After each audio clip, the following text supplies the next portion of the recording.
Hello， 大家好，歡迎收睇灣區朋友仔嘅 channel， 我係阿挺。首期5萬蚊咧，可以喺坦洲買一個湖景屋苑喎。嗱，呢句台詞咧，再加埋我後邊呢一個湖景，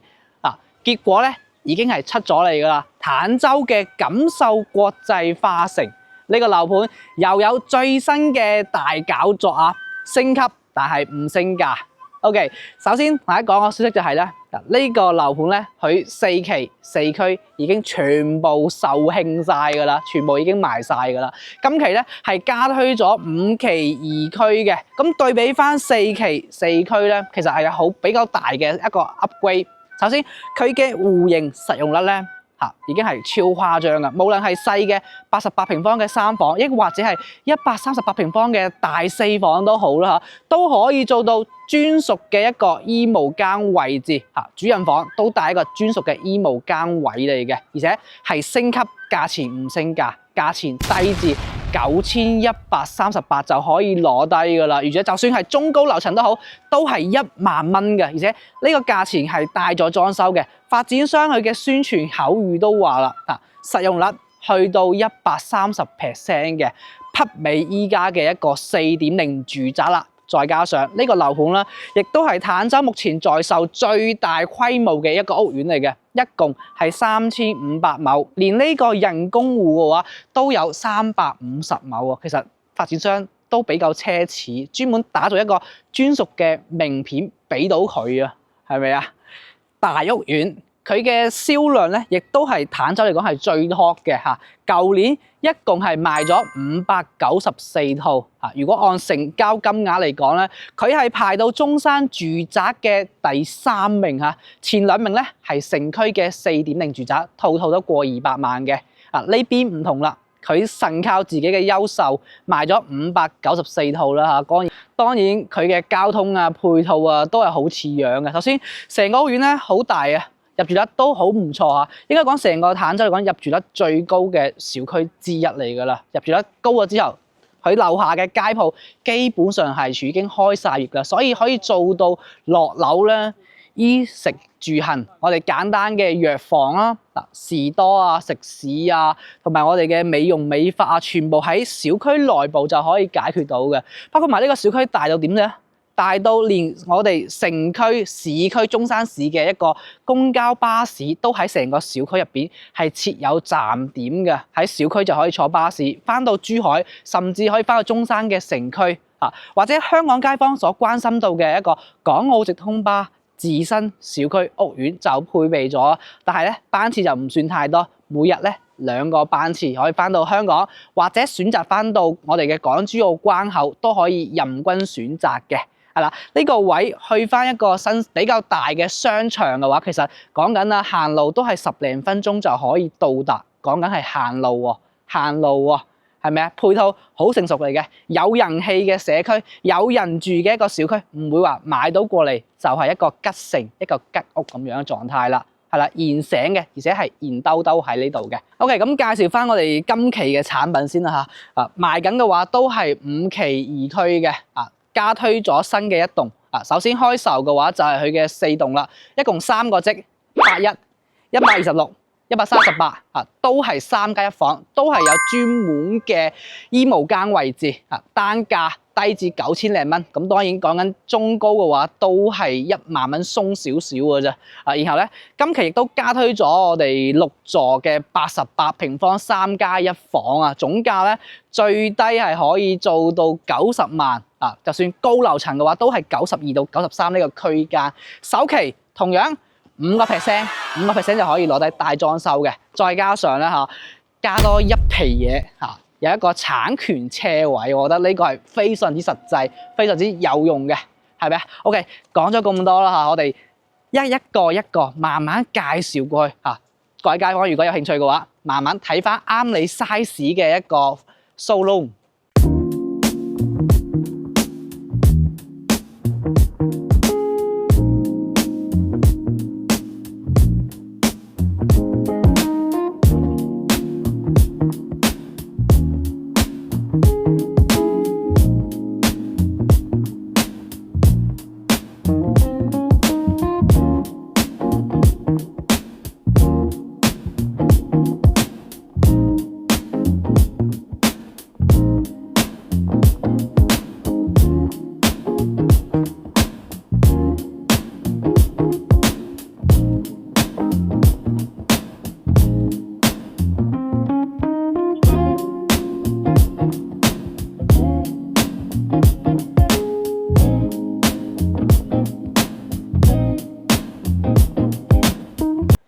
咁我而家嘅位置咧就喺國際花城宜地板間呢個位置。咁今期咧亦都係一個比較詳盡嘅一個戶型介紹視頻嚟嘅。4個戶型88嘅、181嘅、126、138，我哋都會詳細去簡單介紹嘅。咁如果各位街坊啦嚇，就睇翻我哋嘅時間節點，揀翻一個啱心水嘅一個 size 去觀看啦。首先我哋介紹呢個咧就係88平方3+1房嘅宜地板間啦，亦都係佢嘅交標展示嚟嘅。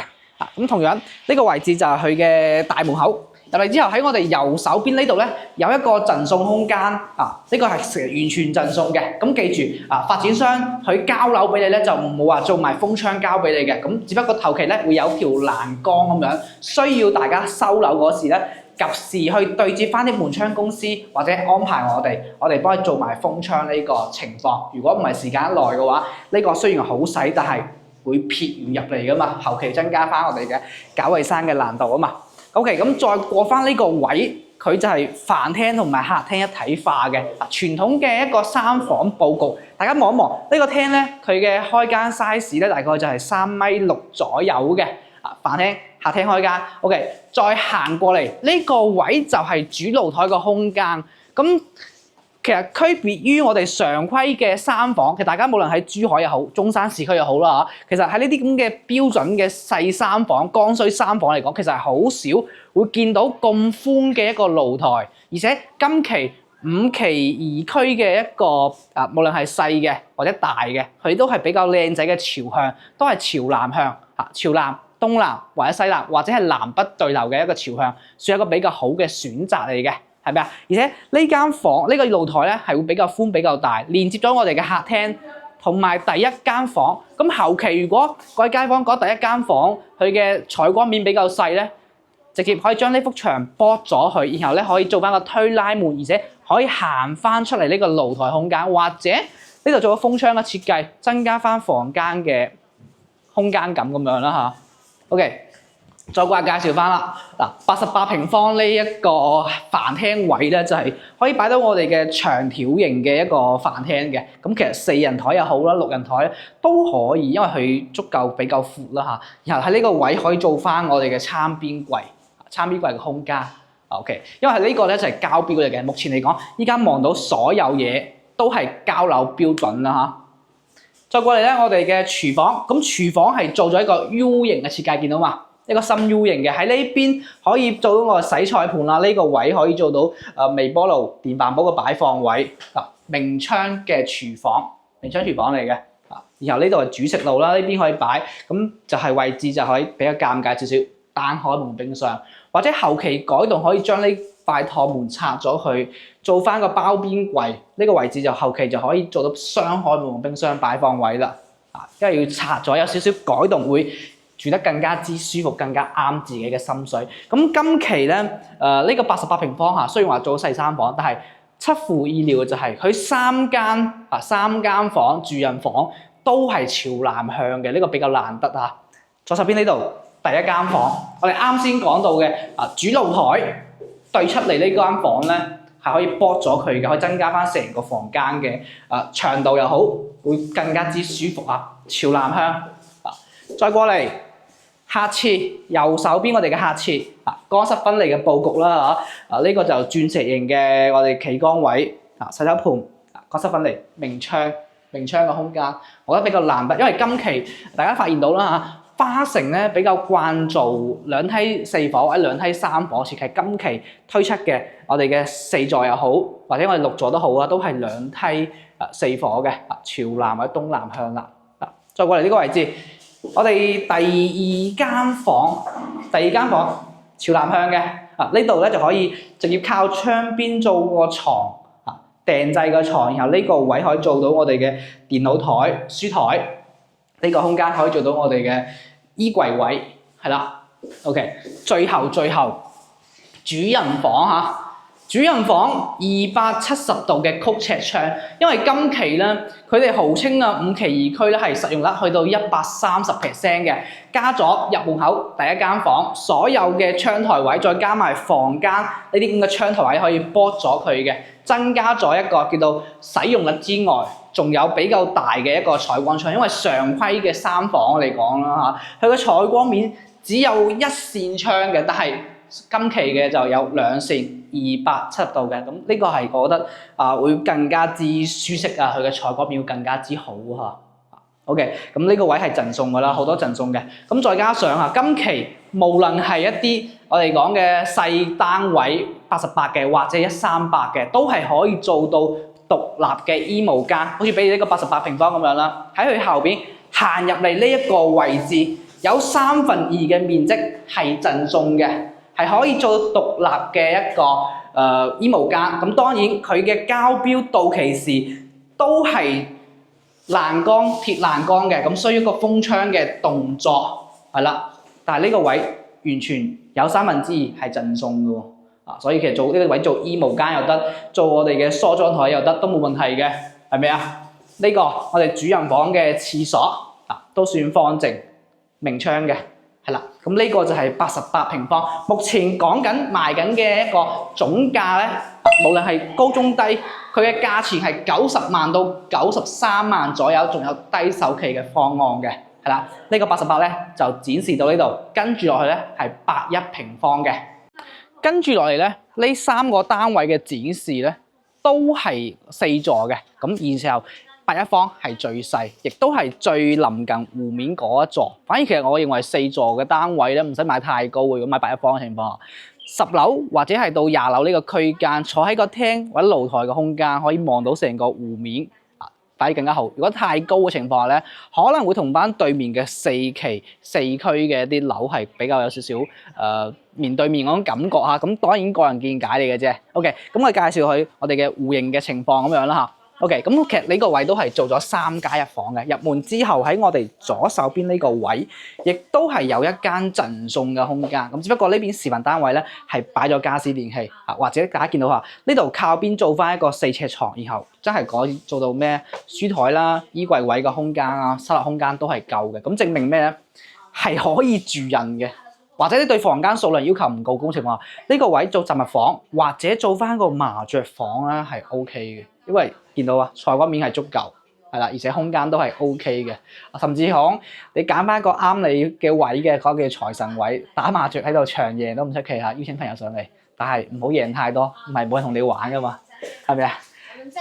咁再過嚟呢個位置咧，就係我哋嘅飯廳啊、客廳同埋廚房呢個位。其實大家望一望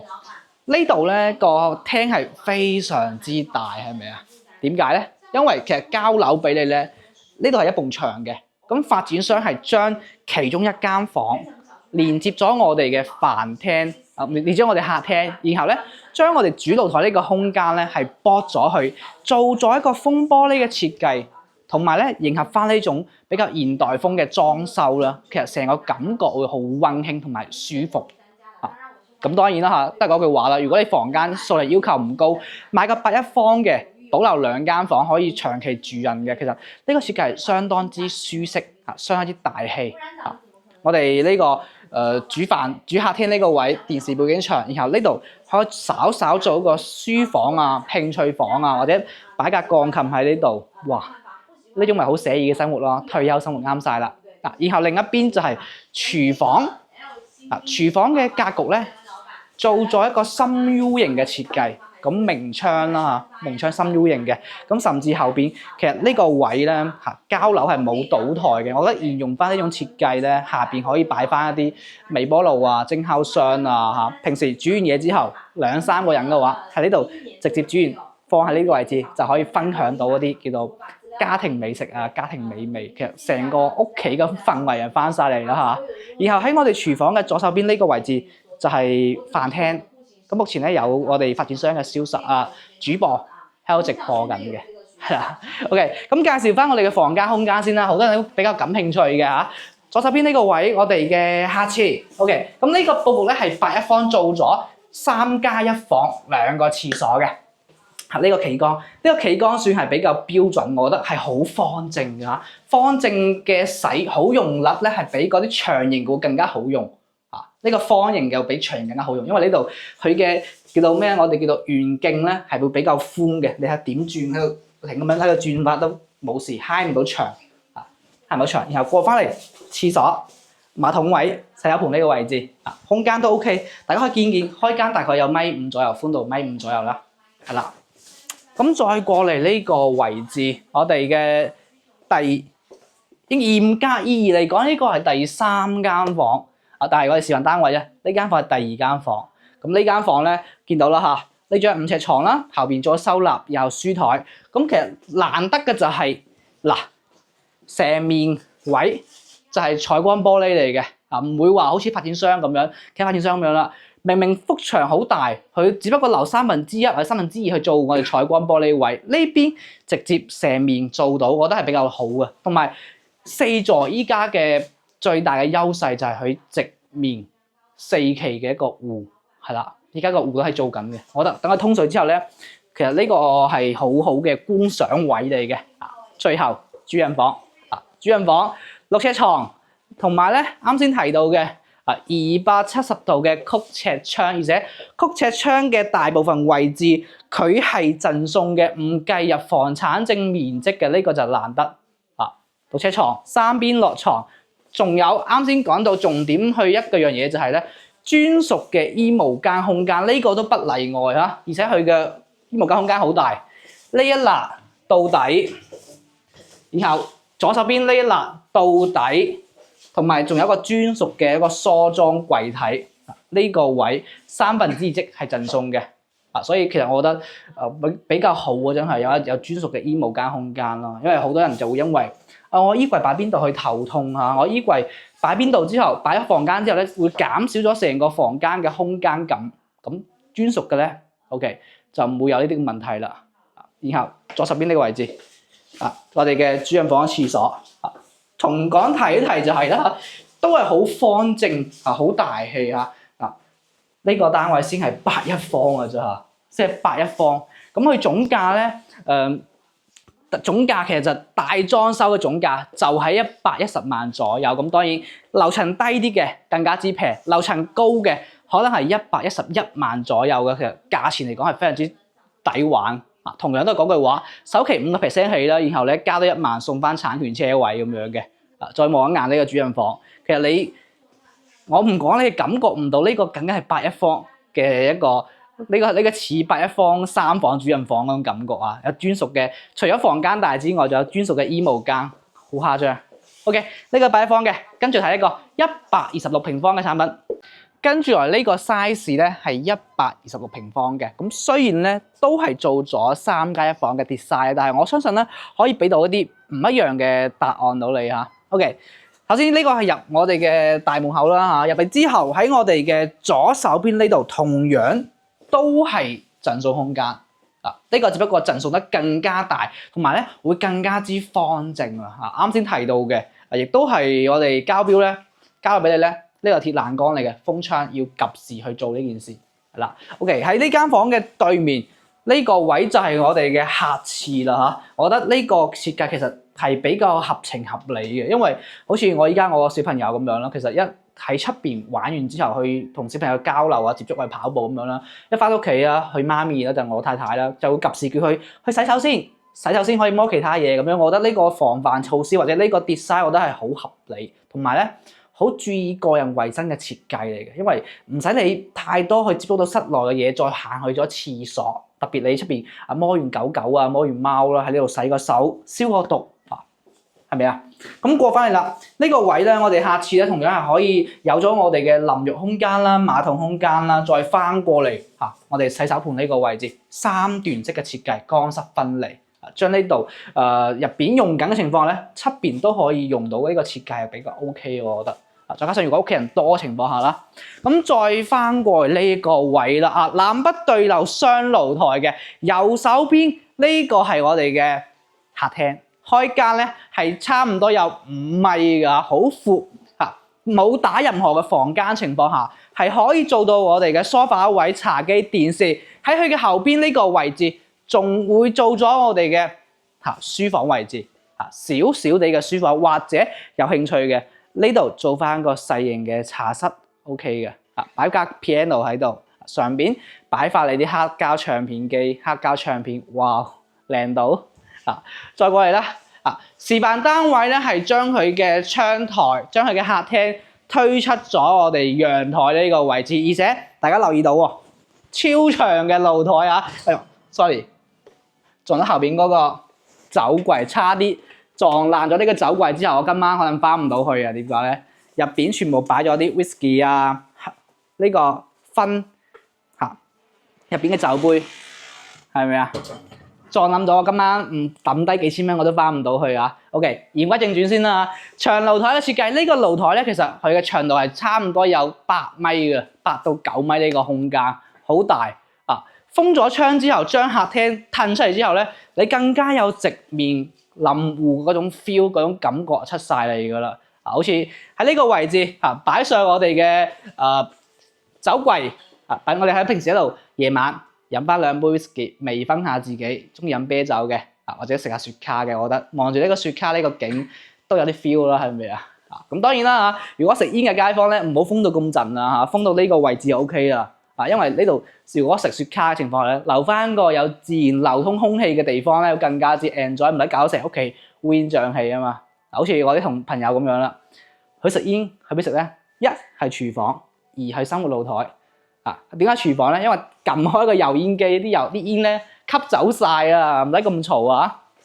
OK， 咁再翻過嚟我哋嘅左手邊，亦都係北邊呢個位置啦嚇。呢個位置咧，大家見到佢嘅 design 係廚房中間做一個島台出嚟，同埋我哋嘅飯廳係一體化嘅。啊，呢種設計咧 ，open kitchen 設計同埋島台連接情況下，你視覺效果會更加之大，同埋更加之放鬆。你就甚至大到我喺左手邊做咗一個櫥櫃位，你都唔覺得佢牙掟。呢個就空間使用得非常之極致噶啦。啊，唯一吐槽少少就係咧，呢個廚房係稍微細咗少少嘅啫嚇。你見到啦，冰箱位，雙門冰箱位置喺度嚇。我哋嘅爐頭啊，洗手盤，呢個廚房其實稍微細翻少少，我認為嚇。咁再過翻嚟呢度啦，亦都有一個贈送空間嘅。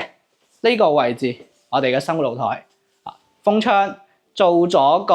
我哋嘅洗手盤喺呢度啦，下邊可以擺埋我哋洗衣機，呢邊可以擺我哋烘乾機等等，嚇，而且見到啊，採光位係270度嘅，唔係單面採光嘅，啊，封個窗之後咧會 OK 更加靚仔啲，嚇，但係作於洗衫房嘅空間，如果你冇晾曬嘅需求情況下咧，呢個位係可以封窗，如果你有晾曬需求，其實我會你 keep 翻住半高就 OK， 唔使全封到頂嘅，因為你有晾曬功能啊嘛。係啦，睇翻我哋嘅房間先嚇，係房間位先。OK， 左手邊呢度咧係第一間房啦。啊，呢間公主房啊，貼窗靠床啊，穿浴櫃呢個位置，書台啊，而且好方正，好方正。點樣 design 都得，你張床擺呢個位又得，擺嗰個位又得，係咪啊？夠明亮。啊，甚至有少少擦眼添，我覺得佢係啦。OK， 咁再翻過嚟呢度啦。啊，我哋嘅第3間房呢度啊，呢間房咧啊，我哋5尺床啦。咁目前呢個位其實相對翻會細少少。如果後期做咗衣櫃嘅擺放位之後，你會比較窄少少啊。我覺得如果有需求嘅話，將呢度褪出去啊，做大間房又得啊，因為佢比較空間比較百變少少。OK， 咁再過翻嚟最後。主人房靚仔啊，6尺床，270度嘅曲尺窗啊，講下有少少個後陰歪晒添嘛。OK， 呢間房其實大得有少少誇張啊，有少少誇張啊。然後你留意到啦，同樣都係專屬嘅衣帽間空間呢個位置嗱。咁呢度咧亦都係有3分之2嘅積咧係贈送嘅。2/3一排，咁其實反而呢個空間咧，佢有少少嘥咗，因為佢唔可以兩邊做櫃啊嚇，唔似8一方，8一方咧佢兩邊做櫃，呢個位其實有少少嘥咗，因為呢個位置咧有好大，將近有3分之2嘅積咧係做咗過渡啊。其實我覺得一係咧將呢個衣櫃做翻更加深出少，更加出翻少少咯，唔好留咁大嘅走廊過渡位，其實有少少嘥積嘅，係咪啊 ？OK。左手邊呢個位置，嗱大得誇張啦，126平方。雖然話都係做咗3間房，但係佢有啲細節就係硬係有少少唔同嘅，好似呢個主人房廁所咁樣啦嚇。嗱馬桶位，然後專門嘅淋浴區，係咪？再翻過嚟呢度，浴缸區嚇，可以沖涼，可以浸喺度，平時點支香薰飲下紅酒浸下然後呢度咧我哋洗手刷牙嘅地方咁地方都係 OK， 所以每個職佢嘅雖然話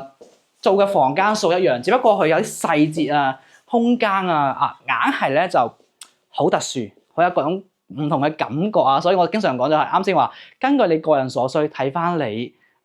可以接受到嘅情況，你需要嘅面積去實際去考慮嘅，呢個係最真實嘅。OK， 咁講翻價錢啦，呢個126平方嘅南北對流3一房啦，目前嚟講都係有特價，同樣嘅優惠活動啦總價嚟講126萬如果低少少嘅樓層咧，仲更加平，高少少嘅話就去到127左右，同樣加多1萬。OK， 有一個產權車位，同樣5% 嘅首期，係啦。對於呢個咁樣，其實大概嘅首期就係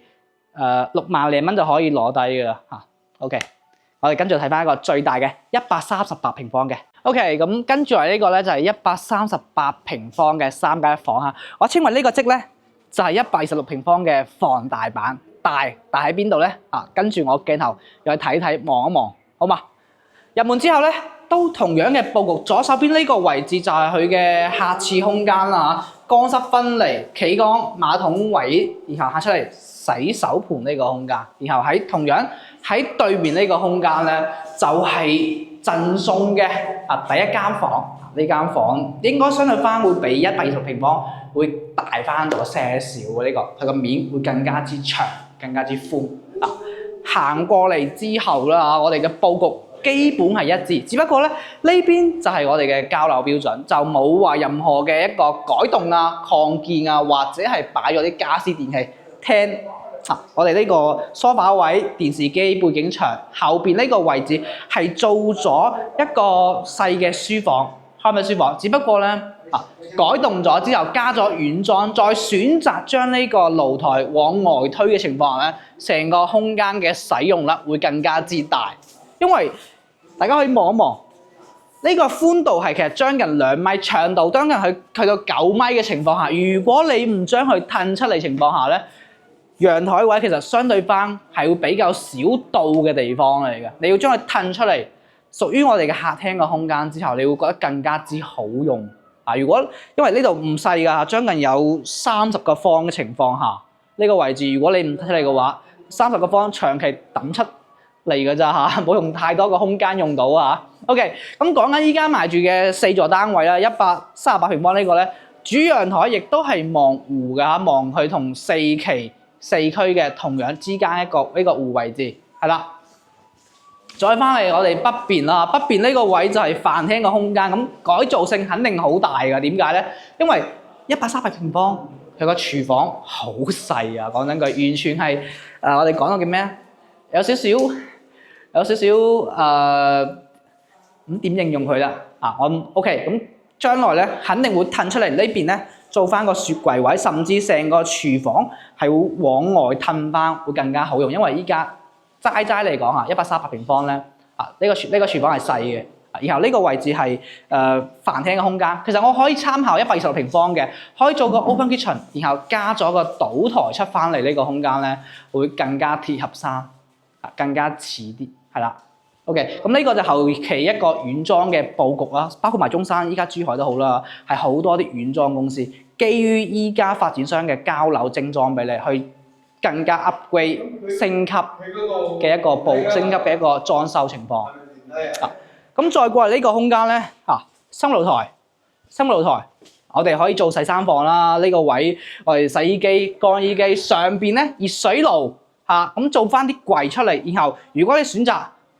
冇晾曬要求嘅街坊咧，直接可以封窗封曬身。如果有晾曬嘅話，建議就唔好做封窗啦，上邊做翻個電動晾衫架，搞掂咗，係咪因為一樣好似我哋賣樓咁樣啦千人千模樣，百貨迎百客，唔係話所有嘅 design 都係適合於某一個人嘅，根據翻自己嘅需求、自己嘅出發點去進行選擇最啱自己嘅，先係最好嘅，係咪睇翻我哋房間空間先，右手邊呢度係我哋嘅第2間房總面積大咗之後，成個空間都跟住大好多㗎。成個空間大咗好多嘅。呢間房咧係朝北向嘅，媽媽小區樂園嘅。然後過翻嚟呢度係我哋嘅第3間房啦。呢間房連接翻主露台嘅，絲絲正正，絲絲正正。最後啦，亦都係好多街坊去比較期待嘅一個環節，主人房。見到嘛？我哋拉條對角線先，拉條對角線先。我哋而家攝影師喺門口位置，呢個位係我哋窗台嘅最角位，好闊落啊！以後270度嘅曲尺窗。其實你話實用率咧去到83%，其實我係唔信嘅。我認為呢度實用率大概就係100鬆少少嗰種情況，鬆少少情況。然後咧，亦都係一個專門嘅衣帽間位置，見到嘛？呢個空間2/3係贈送嘅，但係呢度咧其實有少少寄身如何新娘嗰種感覺啊？點解咧？因為佢擁有好靚仔嘅採光位、採光面嘅，但係為咗要做衣帽間擺放我哋嘅衣服櫃置咧，其實必須要犧牲一部分嘅採光位置，係啦，咁就留翻呢度咁樣咯嚇。所以其實有少少矛盾嘅點咁樣啦嚇。再加上咧，右手邊呢度咧就係我哋主人房嘅廁所啦。咁呢度同樣126同樣嘅設計，有企缸馬桶、洗手盆，同埋咧專門係呢位師傅企呢個位置，我哋講專門係俾你可以擺浴缸嘅呢度空間，因為足夠啊嘛。同埋咧上落水已經係漏好咗噶啦，已經漏好咗噶。所以126同埋我哋138嘅單位咧，其實佢嘅廁所位會更加之大，房間更加之大，更加之大啲，好用性會更加之高啲。好啦 ，OK， 今期咧就我哋5期2區所有產品咧，同大家展示咗噶啦。最細88嘅，中間126，最大138平方嘅。咁其中佢所有嘅面積單價基本係一樣嘅，最平係9128蚊可以攞到。去到中間樓層、中高樓層，佢嘅單價都係10300、500左右嘅，其實係性價比非常之高，而且呢個價錢係帶咗裝修，而且精裝修交樓俾你嘅，再加上現時嘅活動加多1萬蚊，送一個產權車位，同埋一個低首期嘅方案，5% 首期可以上車㗎啦嚇。對比翻依家成個坦洲嚟講啦，呢個價錢呢個戶型嚟講，算得上係一個比較重磅嘅消息。就好似一攞核彈掉落太平洋咁，其實做大一個好大嘅反響嘅，我相信。OK， 咁今期咧詳細介紹咗呢啲單位咁樣。如果感興趣街坊，記得隨時 PM 我哋阿霆咧24小時 hotline 等大家嘅電話嘅。再加上我哋可以派7人車到香港任意地方接你過嚟睇樓嘅喎，係咪啊？記得歡迎各位。幾時 call 我都得㗎嚇。OK，今期節目到呢度啦，下期再見，拜拜。